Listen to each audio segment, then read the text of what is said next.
Quando o chamado chegar a você para deixar suas redes, você entenderá que é chamado a deixar para trás o sentido limitado e limitante da existência, porque você está pronto para deixar sua dependência de pessoas, coisas e condições do mundo para viver totalmente em Deus. Você não vai mais amar, odiar ou temer tão intensamente as condições deste mundo, o reino do efeito, porque agora você perceberá a verdadeira natureza de Deus como a causa, lei e fonte do seu bem. Você entenderá agora que o infinito invisível é sua rocha, sua fortaleza, sua torre alta e seu santuário de todas as tempestades e lutas da crença humana. Além disso, você verá que somente o invisível é poder e, portanto, nenhum poder para o bem ou para o mal existe no reino do efeito. Toda a sua obediência e dependência repousarão sobre o interior e não sobre o exterior. Quando a voz disser, eu vos farei pescadores de homens, você entenderá tão claramente que Deus é o seu ser, que aqueles que vierem até você também buscarão e encontrarão o Espírito como sua vida, conhecendo o incognoscível. A verdade é infinita. Sim, a verdade é infinita, mas esta verdade está dentro de você. Então, quão grande é sua capacidade? Infinita. Infinita, porque o infinito não pode ser confinado em nada menos que o infinito. Por causa disso, a verdadeira natureza do seu ser é infinita e das profundezas do seu ser, o infinito deve fluir. Nada pode ser acrescentado a você, nem mesmo a verdade.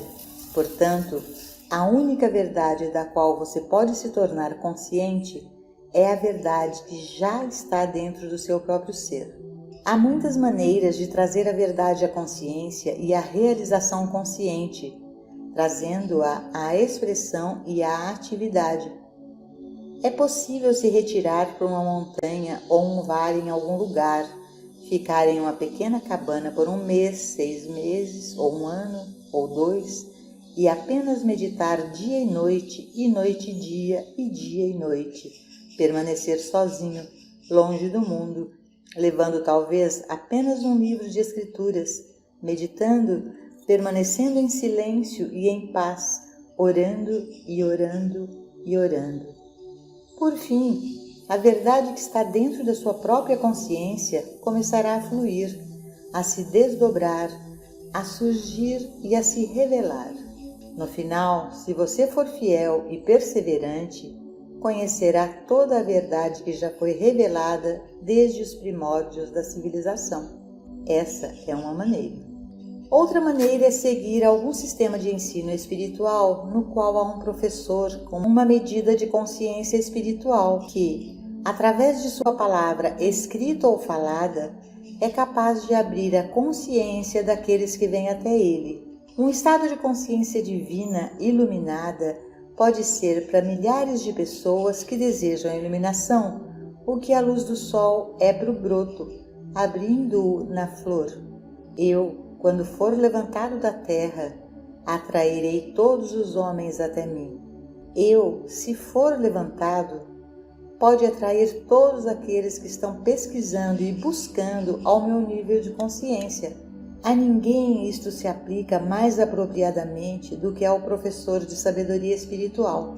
O professor espiritual pode ser um professor apenas na proporção em que recebeu alguma medida de luz espiritual, não porque tenha lido livros ou porque sabe e pode recitar declarações da verdade. O conhecimento, como tal, não constitui um professor espiritual. É verdade. Pode ser uma das qualidades essenciais de um professor de matemática, música ou engenharia, mas um professor espiritual só pode transmitir a partir da medida de sua consciência espiritual. E por quê? Ele não vai ensinar a verdade de forma alguma. Ele apenas vai abrir a consciência para que a verdade que já está dentro possa fluir.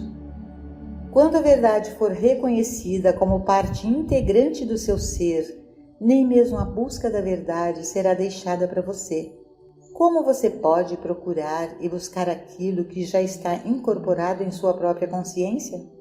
Você bem pode dizer que busca a integridade ou honestidade, lealdade, fidelidade ou moralidade.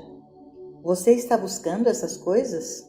Por que não? Porque você sabe que elas já estão incorporadas dentro de você. Mesmo que neste momento você não esteja manifestando a plenitude da integridade, lealdade, fidelidade, justiça e benevolência, mesmo que não esteja dando expressão a elas em sua plenitude, você sabe que elas estão dentro de você e que você não pode ir lá fora para obtê-las. E assim é com a verdade, assim é com a família, com o companheirismo, com o lar. Não adianta procurá-los ou buscá-los, porque nunca os encontraremos. De fato, deve tornar-se rapidamente evidente para você que toda busca por coisas, todo desejo, é pecado. Você logo reconhecerá que todo desejo, mesmo todo desejo bom, é apenas um erro que o está separando do seu bem. Por quê? Porque o desejo é por algo que você acredita não ter. Mas se ou quando você o tiver, tudo estará bem. Se, no entanto, a natureza do seu ser é infinita, isso não pode ser verdade. Você já deve tê-la. Ele já está incorporado em você, e à medida que você aprender a comungar com o Pai, ele começará a fluir de você. Como ser humano, você é limitado. Você não pode ir mais longe nesta vida do que seu ambiente, sua educação ou sua experiência pessoal podem levá-lo. Você está sujeito ao que o mundo chama de leis. Leis naturais, leis de limitação, leis da matéria, leis hereditárias, leis médicas, leis teológicas. Como uma rolha flutuando no oceano, você é vítima de cada onda e de cada força que vem de todas as direções. Da água, do vento acima e, provavelmente, debaixo da água. Como ser humano, o homem é sempre uma vítima e um alvo. Ele está sempre sendo jogado por um ou outro tipo de força, econômica, política, meteorológica, climática ou alimentar. Se você se permitir viver como um ser humano, poderá viver uma vida de contínuo medo e dúvida, uma vida de questionamento sobre o que vai acontecer a seguir e de que direção virá. De fato, esse é o tipo de vida que o mundo está vivendo. Mas não é necessário que o homem seja uma vítima dos tempos, das marés ou das condições. Ao colocar-se em harmonia com a lei divina, ele se torna não a vítima das circunstâncias, mas, na medida de sua compreensão, o mestre delas. Ao longo de todos os tempos, o mundo teve o exemplo daqueles grandes homens, santos, videntes, profetas, sábios e salvadores, que fizeram um contato direto e pessoal com a fonte de todo o bem.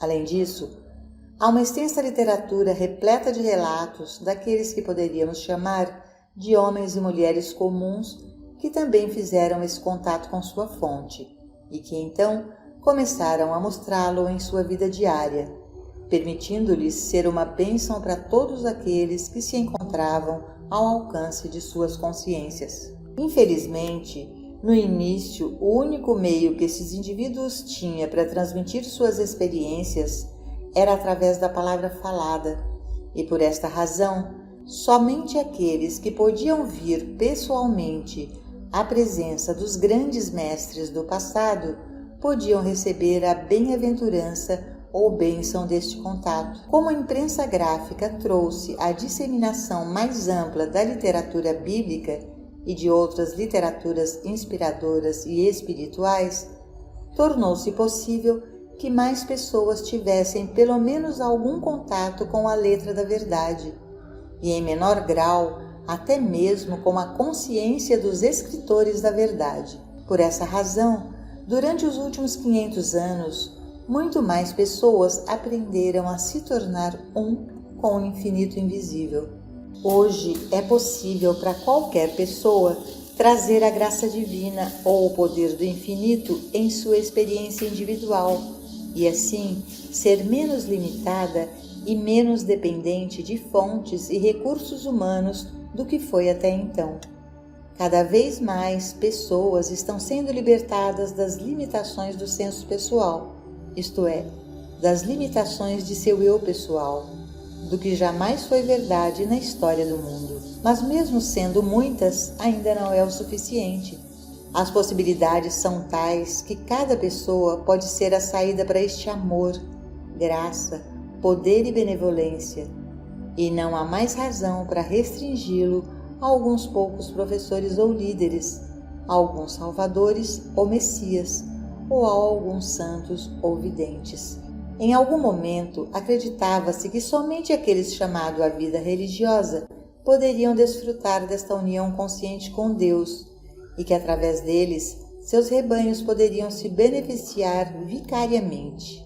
Hoje sabemos que cada homem, mulher e criança na face do globo pode deixar suas redes e entrar nessa união, tornando-se assim um centro ou força através da qual a graça de Deus flui para sua comunidade, acelerando o dia em que o reino dos céus se manifestará na terra. Chega um momento na experiência de cada pessoa em que as circunstâncias humanas são tais que ela percebe que não pode ir mais longe no desdobramento de uma vida feliz, bem-sucedida ou próspera, sem a ajuda de algo além da humanidade.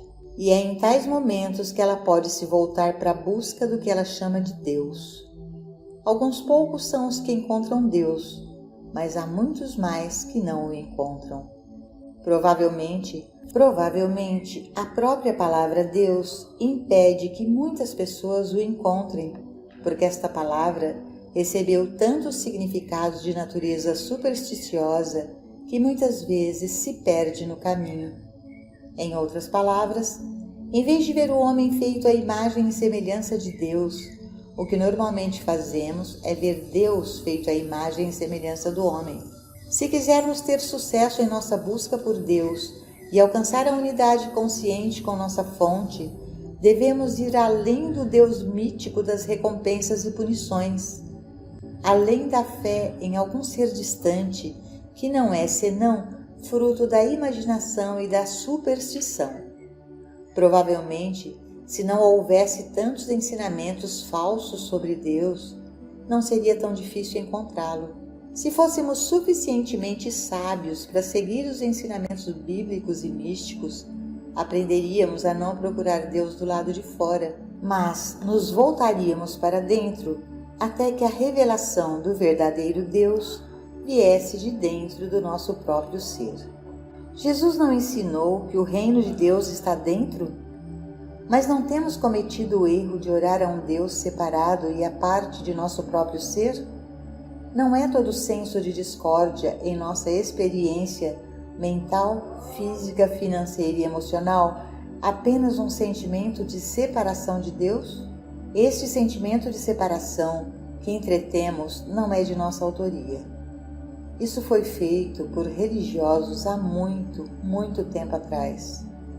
Foi feito por filósofos e por pessoas que estavam buscando a Deus em algum lugar fora de seu próprio ser, por aqueles que estavam buscando o bem para ser acrescentado a eles. A primeira lição que devemos aprender, portanto, é que Deus está mais perto do que respirar e mais perto do que as mãos e os pés. Quando aprendemos isso, começamos a esperar um desdobramento ou revelação de dentro, em vez de um contato com algo fora, desconhecido e distante do nosso ser. Devemos fazer a transição da pessoa que está buscando a verdade, buscando o bem e buscando a vida eterna, para aquela identidade individual que é em si mesma a fonte e o centro do bem infinito, para a revelação daquela identidade individual que é a bênção, não recebendo uma bênção, mas sendo ela. À medida que entramos na realização da verdadeira natureza de nosso ser e da verdadeira natureza do ser de Deus como ser individual, nessa proporção, nós nos elevamos acima das circunstâncias e condições da existência humana. A princípio, isto pode nos deixar flutuando pelo espaço, e nos perguntando onde vamos pousar antes de descobrir qual é o poder do invisível que age sobre nossa vida e transforma nossa consciência. Quantas vezes já disse e escrevi que antes de alcançarmos o que estamos buscando, devemos chegar a um lugar onde possamos ver o que é invisível, ouvir o que é inaudível e conhecer o que é incognoscível. As coisas do Espírito de Deus são loucura para o homem. Essa transformação de consciência da mente pensante para a intuitiva não virá através do intelecto, mas definirá a si mesma porque é chamado de faculdade da alma, a consciência interior. A afirmação de Jesus, tendo olhos não vedes, e tendo ouvidos não ouvis, é um lembrete de que não vemos a verdade espiritual ou não ouvimos a verdade espiritual com os olhos ou com os ouvidos.